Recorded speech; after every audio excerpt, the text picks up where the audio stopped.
laptop. I think it's got uh, GPU and CPU is integrated, so it's if I'm recording and doing this game, it moves slow as you can see. By the way, look, there's an error there. I gotta fix that.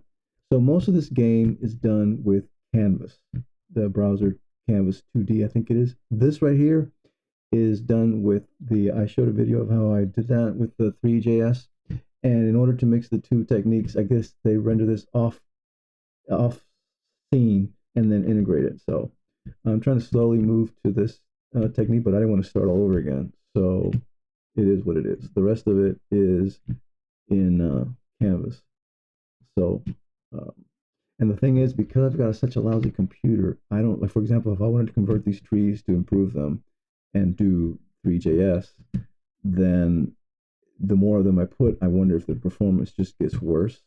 I don't know. So I'm going to leave this like this and just work on the storyline. This is just an initial uh, universe, I guess, or countryside.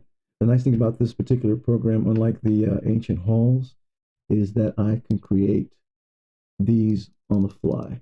So like I'm working on being able to save this one, calling it something, going on to the next one, and then adding rules and things like that. And the graphics aren't the best. I'm not going to sit here and compete with all these snazzy games that have amazing graphics. I don't really care too much about that. They're good enough, and then maybe I'll have a better storyline that'll make people think. So we'll see.